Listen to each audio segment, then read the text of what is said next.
جو اس نے میرے قریب آ کر بیڈ پر رکھ دیا اور خود بھی میرے ساتھ میرے بستر پر آن بیٹھا۔ اب مجھے بھائی کے ساتھ اس طرح ایک ہی بستر پر بیٹھنے سے شرم کے ساتھ ساتھ ایک الجھن بھی ہونے لگی، اور اس وجہ سے میں بھائی کے ساتھ آنکھ سے آنکھ نہیں ملا پا رہی تھی۔ کمرے میں ایک پراسرار خاموشی تھی اور ایسا لگ رہا تھا کہ وقت جیسے تھم سا گیا ہو۔ جب بھائی نے دیکھا کہ میں اپنے پہلو میں رکھے ہوئے شاپنگ بیگ کی طرف نہ تو نظر اٹھا کر دیکھ رہی ہوں اور نہ ہی اس کے متعلق کچھ پوچھ رہی ہوں، تو تھوڑی دیر بعد بھائی نے وہ میرے پاس سے وہ بیگ اٹھایا اور وہ چوڑیاں جو کہ میں دکان میں چھڑوا رہی تھی وہ بیگ سے نکل کر میری گود میں رکھ دی اور بولا، باجی میں آپ کی چوڑیاں دوبارہ لے آیا ہوں۔ میں نے اس کی بات سن کر اپنی نظریں اٹھائیں اور پہلے اپنی گود میں رکھی ہوئی چوڑیوں کی طرف اور پھر بھائی کی طرف دیکھا اور بولی، رہنے دیتے، تم نے کیوں تکلیف کی؟ تکلیف کی کیا بات ہے باجی؟ آپ کو یہ چوڑیاں پسند تھی سو میں لے آیا۔ بھائی نے میری بات کا جواب دیا۔ بھائی کی بات اور لہجے سے یہ احساس ہو رہا تھا کہ وہ دکان والی بات کو نظر انداز کر کے ایک اچھے بھائی کی طرح میرا خیال رکھ رہا ہے۔ جمشید بھائی کا یہ رویہ دیکھ کر میری حالت بھی نارمل ہونے لگی اور میرے دل میں بھی اپنے بھائی کے لیے بہن والا پیار امٹ آیا۔ اچھا، رات کافی ہو چکی ہے اس لیے تم جا کر سو جاؤ، میں صبح چوڑیاں امی سے چھڑوا لوں گی۔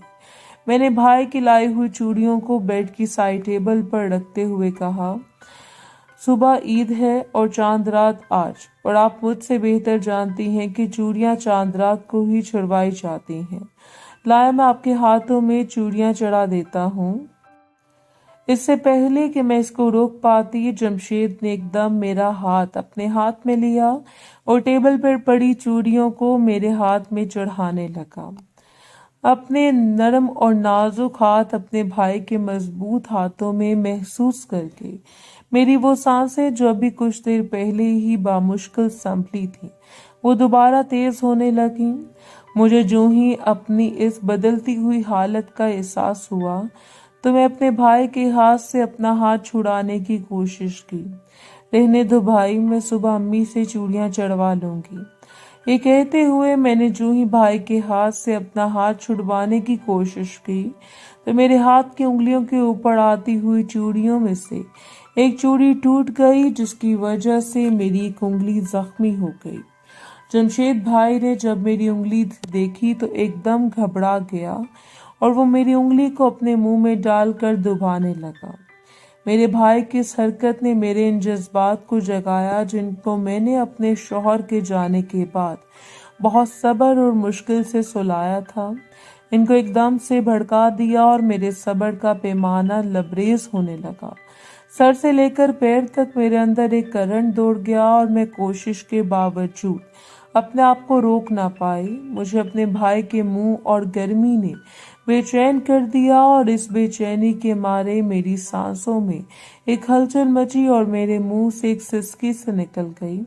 بے شک میرے بھائی کی ابھی شادی نہیں ہوئی تھی، مگر اس کے باوجود وہ شاید ایک ماہر کھلاڑی تھا جو یہ جانتا تھا کہ جب کسی عورت کے منہ سے اس قسم کی سسکی نکلتی ہے تو اس کا کیا مطلب ہوتا ہے۔ اس لیے میرے منہ سے سسکی نکلنے کی دیر تھی کہ میرے بھائی جمشید نے میری آنکھوں میں بہت غور سے جھانکا اور اس سے پہلے کہ میں کچھ سمجھتی میرے بھائی نے ایک دم مجھے اپنے ساتھ لگا لیا۔ بھائی کی اس حرکت سے میں اپنا توازن کھو بیٹھی اور بستر پر کمر کے بل گرتی چلی گئی۔ میرے یوں بستر پر گرتے ہی جمشید بھائی اوپر آیا اور اس کے ساتھ ہی فرنٹ والا کام کرنے لگا اور ساتھ ہی ساتھ اس کا ایک ہاتھ نیچے خزانے پر چلا گیا۔ میں نے اپنے بھائی کو اپنے آپ سے علیحدہ کرنے کی کوشش کی مگر وہ مجھ سے زیادہ زور آور تھا۔ اپنے شوہر سے دوری کی سلگتی ہوئی آگ کو دکان میں میرے بھائی نے بھڑکا دیا تھا۔ اب اس آگ کو شعلے کی شکل دینے میں اگر کوئی کسر رہ گئی ہے تو وہ میرے بھائی نے فرنٹ والا کام کر کے اور اپنے ہاتھ سے میرا دروازہ پینٹ کر کے پوری کر دی تھی۔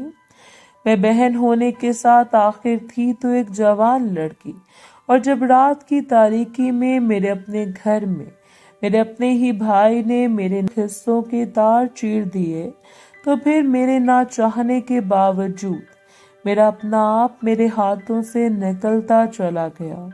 مجھے ہوش اس وقت آیا جب میرا بھائی اپنی خواہش پوری کر کے پسینے سے شرابور میرے پہلو میں پڑا گہری سانسیں لے رہا تھا۔ ہوش آنے پر جب ہمیں احساس ہوا کہ جذبات میں بہہ کر ہم دونوں کتنی دور نکل چکے ہیں، تو ہمارے لیے ایک دوسرے سے آنکھ ملانا بھی مشکل ہو گیا۔ میں اپنے اس گناہ سے اتنا شرمندہ ہوئی کہ بستر پر کروٹ بدلتے ہی میں پھوٹ پھوٹ کر رونے لگی۔ جمشید بھائی نے جب مجھے یوں روتے دیکھا تو وہ خاموشی سے اپنا لباس پہن کر کمرے سے باہر نکل گیا۔ دوسرے دن عید تھی اور عید امی ابو کے گھر گزار کے میں واپس اپنے سسرال چلی آئی۔ اس بات کو ایک ہفتہ گزر گیا اور اس دوران میں نے اپنے بھائی سے کسی قسم کا رابطہ نہ کیا۔ ہفتے بعد میرے ساس اور سسر کو اپنے بڑے بیٹے کے گھر سیالکوٹ جانا تھا۔ ان کا پروگرام تھا کہ وہ 2 دن ادھر سیالکوٹ میں قیام کریں گے۔ ان کی غیر موجودگی میں گھر پر اکیلی رہ گئی۔ میں نے اپنے ابو سے کہا کہ آپ میرے پاس رہنے کے لیے آ جائیں، مگر ابو نے خود آنے کی بجائے میرے بھائی کو میرے پاس رہنے کے لیے بھیج دیا۔ پھر اس بات کے باوجود کہ اپنی اپنی جگہ ہم دونوں اپنی چاند رات والی خطا پر شرمسار اور رنجیدہ تھے، مگر جب 1 ہفتے بعد ہم دونوں کا پھر آمنا سامنا ہوا تو ہم دونوں ہی ایک دوسرے کو روک نہ پائے اور جذبات کی روح میں بہک کر پھر دوبارہ پہلے والی غلطی دہرا بیٹھے۔ چاند رات کے ایک واقعے نے ہم دونوں بہن بھائی کی زندگی بدل کے رکھ دی ہے۔ اب وہ دن اور آج کا دن میں نے اتنا ٹائم اپنے شوہر کے ساتھ نہیں گزارا جتنا اپنے ہی بھائی کے ساتھ گزار چکی ہوں۔ اس سے پہلے ہم لوگ زیادہ تر اپنی ملاقات امی کے گھر یا پھر موقع ملنے پر میرے گھر ہی کرتے ہیں۔ اب پچھلے چند دنوں سے میری نند اور اس کے بچے ہمارے گھر آئے ہوئے ہیں، جبکہ میرے امی ابو بھی زیادہ تر گھر ہی رہتے ہیں، جس وجہ سے ہمیں آپس میں کچھ کرنے کا چانس نہیں مل رہا تھا۔ آج مجھے نہ چاہتے ہوئے بھی اپنے بھائی کے بہت اصرار پر اس منحوس ہوٹل میں پہلی بار آنا پڑا اور یوں ہم لوگ آپ کے ہتھے چڑھ گئے۔ اپنی ساری کہانی پوری تفصیل سے بیان کرنے کے بعد نیلوفر خاموش ہو گئی۔ زاہد اپنے سامنے بیٹھے بہن بھائی کے چہرے کا بغور جائزہ لے رہا تھا اور اس کے دماغ میں نیلوفر کی کہی ہوئی آخری بات بار بار گھوم رہی تھی کہ اس نے اتنا ٹائم اپنے شوہر کے ساتھ نہیں گزارا جتنا اس نے اپنے بھائی کے ساتھ گزارا ہے۔ نیلوفر کی یہ بات یاد کر کے زاہد کو بہادر شاہ ظفر کا لکھا ہوا ایک شعر یاد آ گیا کہ میں خیال ہوں کسی اور کا، مجھے سوچتا کوئی اور ہے۔ مگر اب نیلوفر کی ساری کہانی سن کر زاہد کو یوں لگا کہ اگر نیلوفر اس قسم کا کوئی شعر اپنے متعلق کہے گی تو وہ کچھ یوں ہوگا: میں مال ہوں کسی اور کی، مجھے لوٹتا کوئی اور ہے۔ اس شعر کا خیال آتے ہی زاہد دل ہی دل میں ہنس دیا۔ زاہد کے دل میں ان دونوں بہن بھائی کے لیے پیدا ہونے والی نفرت اب شاید ہمدردی میں تبدیل ہونے لگی تھی۔ نیلوفر نے اپنی کہانی سناتے وقت اپنی طرف سے پوری کوشش کی کہ وہ اپنی زبان سے کوئی گندا لفظ ادا نہ کرے، مگر اس کے باوجود اس کی سٹوری سن کر زاہد نیچے سے تیار ہو گیا۔ ادھر اپنی سٹوری مکمل ہونے کے بعد اب دونوں بہن بھائی زاہد کی طرف سوالیہ نظروں سے دیکھ رہے تھے۔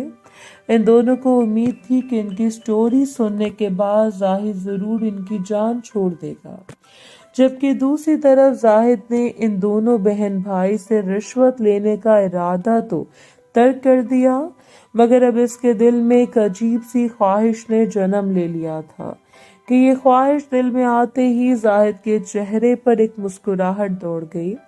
اچھا، اگر میں تم کو بغیر رشوت لیے جانے دوں تو تم لوگ خوش ہوگے نا؟